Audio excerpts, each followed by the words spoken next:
everyone, welcome back to my YouTube channel that is Sasti Vlogging with प्रेरणा विष्ट।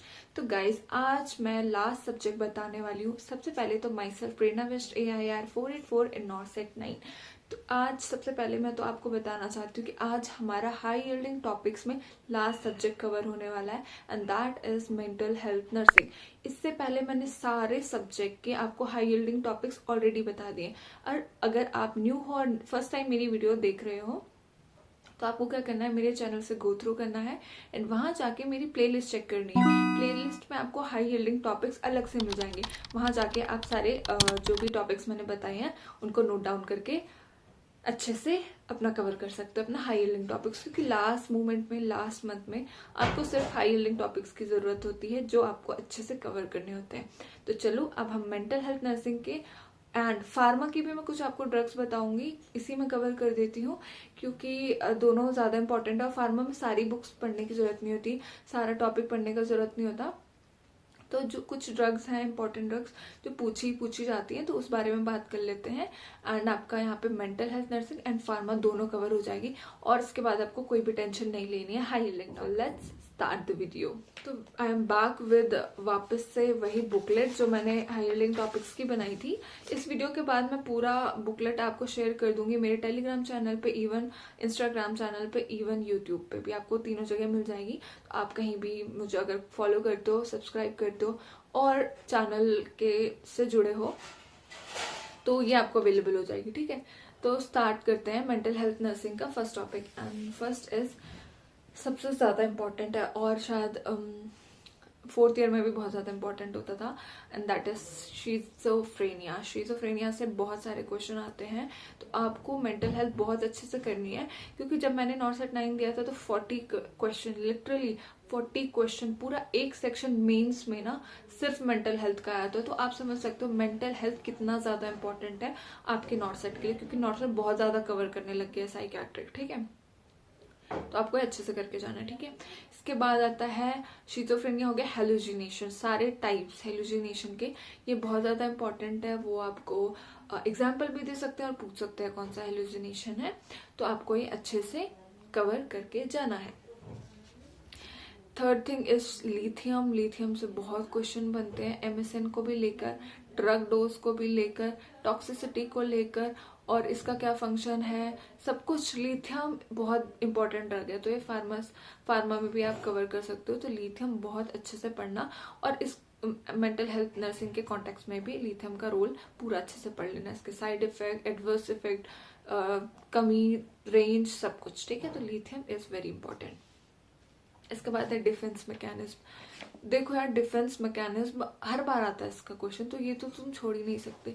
तो defence mechanism में कैसे question पूछ लेते हैं, कोई भी एग्जांपल दे देते हैं और बोल देते हैं ये किस टाइप ऑफ डिफेंस मैकेनिज्म है। ठीक है, तो वो पूछ लेते हैं, कोई भी एग्जांपल दे देंगे।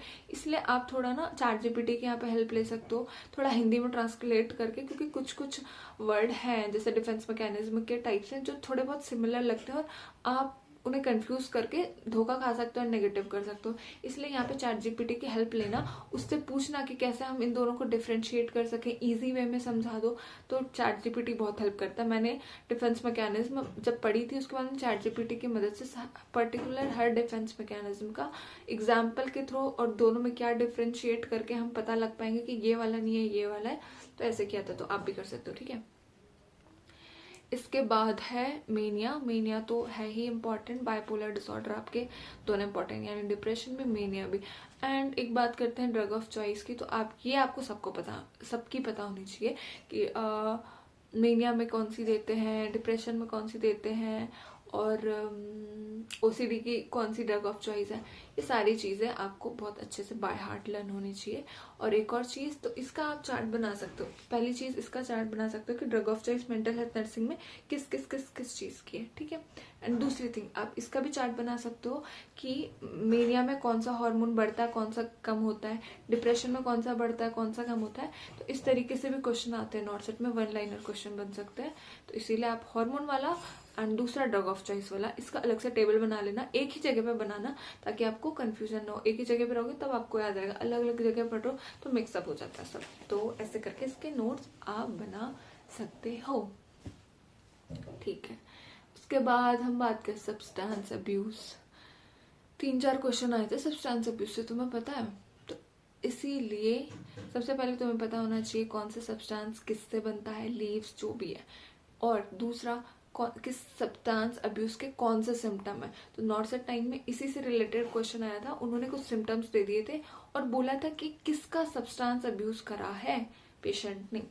तो आपको इसके मतलब जो सिम्टम्स है ना वो अच्छे से क्लैरिफाई करके जाना, क्लियर होने चाहिए, क्योंकि ये क्वेश्चन आते हैं मेंटल हेल्थ में तो आएगा और ये बहुत इंपॉर्टेंट है, नो डाउट इससे क्वेश्चन बनते ही बनते हैं, तो अच्छे से कर लेना। एंड ड्रग ऑफ चॉइस इसमें भी आएगी सब्सटेंस अब्यूज में, कोकेन हो गया, अल्कोहल हो गया, डी एडिक्शन के लिए कौन सी देनी है, विड्रॉल के लिए कौन सी देनी है, विड्रॉल से क्या सिम्टम है। सब्सटेंस अब्यूज ना इतना ब्रॉड टॉपिक है ना, तो इससे बहुत क्वेश्चन बन सकते हैं, इसीलिए आप सब्सटेंस अब्यूज वाला टॉपिक अच्छे से क्लियर करके जाओगे, ठीक है। इसके बाद आता है phobia. Phobia is also very important, one liner question बन सकता है कि इस फोबिया को क्या कहते हैं। कोई भी स्टेटमेंट देंगे कि fear of water, fear of insects, fear of stethoscope, fear of white coat, ऐसा करके क्वेश्चन बनते हैं और आपको पता होना चाहिए कि उसके लिए क्या टर्म यूज की जाती है। मेंटल हेल्थ से ना मोस्टली वन लाइनर ही बनते हैं, बट जैसे कुछ कुछ सिनारियो बेस्ड, जैसे मैंने कहा सिम्टम्स से पूछ लेते हैं कौन सा अब्यूज है, तो ये तो आपको अच्छे से होना चाहिए। इसीलिए मेंटल हेल्थ सच में बहुत ज़्यादा इम्पोर्टेंट सब्जेक्ट है। वही मैंने बताया, विड्रॉल सिम्टम ये सब, ठीक है। बाइपोलर डिसऑर्डर मैंने आपको बता दिया, मेनिया एंड डिप्रेशन। फिर आता है ईटिंग डिसऑर्डर, इसके भी 3-4 टाइप हैं ईटिंग डिसऑर्डर के, तो वो भी आपको ना symptom wise, sorry for background noise, क्या करूँ मैं, मतलब बहुत लोग रहते हैं आसपास तो हो जाता है। तो ईटिंग डिसऑर्डर के सारे टाइप्स, उनके सिम्टम्स वाइज आपको बहुत अच्छे से पता होने चाहिए। तो इसीलिए मैं एक पूरा होल टर्म ले रही हूँ, जैसे ईटिंग डिसऑर्डर्स के अंदर एनोरेक्सिया, बुलिमिया, सब कुछ 3-4 हैं पॉइंट्स, तो वो आपको अच्छे से पता होने चाहिए। इसमें सिनारियो बेस्ड बन सकता है, सिम्टम बता के आपको पूछ सकते हैं कि कौन सा ईटिंग डिसऑर्डर है, ठीक है। उसके बाद है डेलीरियम एंड डिमेंशिया, इसमें डिफरेंशिएट करने के लिए आ सकता है कि डिमेंशिया कैसे है अलग डेलीरियम में, फिर कुछ पॉइंट्स देंगे, आपको पता करना होगा किस वजह से है। तो डेलीरियम डिमेंशिया से भी हमेशा हमेशा क्वेश्चन बनता है, तो it is also very important. इसके बाद आता है ओसीडी, ओसीडी से भी बहुत क्वेश्चन बनते हैं, तो इसके भी बहुत सारे टाइप है और आपको इसके बारे में पता होना चाहिए। देखो ये तो कुछ ऐसे टॉपिक है ना जो 4th ईयर 3rd ईयर, हमारी जब मैं पढ़ रही थी तो 4th ईयर में ही था हमारा साइकियाट्री, और इसमें सारी चीज़ें आती थी। तो ओसीडी तो यार ऐसे टॉपिक्स हैं कि हम उस टाइम भी पढ़ते ही हैं, तो it is also very important. इसके बाद आता है पर्सनालिटी डिसऑर्डर, ये भी नॉर्सेट 9 में आया था, उन्होंने कुछ एग्जाम्पल दे दिया था, बोला था कौन सा पर्सनालिटी डिसऑर्डर है, तो आपको एग्जाम्पल वाइज अच्छे से पढ़ना है। मेंटल हेल्थ में सच में सबसे ज्यादा इंपॉर्टेंट ये है कि आपको सिम्टम पता होने चाहिए किस कंडीशन का है, सच में ऐसे ही करके क्वेश्चन आ जाता है, ठीक है। इसके बाद है sleep disorder, also very important. Causes तो ओके डिस्क्रिप्टिव सा है, but yes sleep disorder is also very important, ठीक है। अल्कोहलिज्म कवर हो जाता है, सब्सटेंस अब्यूज में तो ऑल्सो वेरी इंपॉर्टेंट। अब तो मतलब अल्कोहल से इतने नहीं पूछते जितना आपको कोकेन, ओपियोइड से पूछने लग गए हैं, तो कैनबिस से पूछने लगे हैं। तो मतलब ऐसा है कि देख लेना यार कि नॉर्सेट कभी भी कैसा भी कर लेता है, इसलिए ये नहीं कि आप सिर्फ अल्कोहल पढ़ के जा रहे हो सब्सटेंस अब्यूज का नाम सुन के। अब तो मतलब बहुत है कि किससे बनाई जाती है, ये भी आ सकता है वन लाइनर, क्या सिम्टम देती है, क्या इसके एंटीडोट देंगे, तो ये सब आपको अच्छे से कवर करना है। ईसीटी, हर चीज, ईसीटी की हर चीज इंपॉर्टेंट है, पहला साइन देखेंगे और कौन सी ड्रग देते हैं, कितना वोल्ट का झटका पड़ता है, कहाँ प्लेसमेंट करते हैं, बहुत सारी चीजें, हम क्यों ये वाली ड्रग देते हैं, ईसीटी में हम ये वाली ड्रग क्यों दे देते हैं, सारी तरफ से इसका क्वेश्चन आता है। इवन इसका इमेज बेस भी आ सकता है कि उन्होंने इलेक्ट्रोड्स लगा रखेंगे, बोलेंगे कि कौन सी पोजीशन है कौन सी, तो इसमें ईसीटी आपको बहुत बहुत बहुत अच्छे से कवर करके जाना है। इसके बाद है रैपिड साइक्लिंग, यानी टाइप्स ऑफ स्लीप।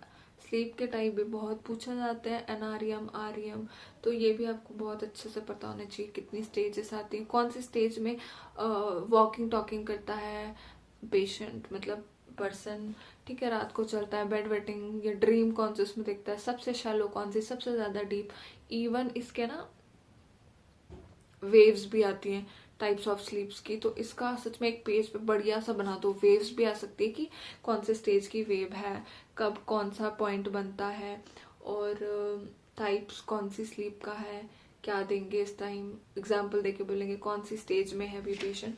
तो ये वाला sleep big big big important, इसको डबल स्टार कर दो, स्लीप से क्वेश्चन आने लग गए बहुत।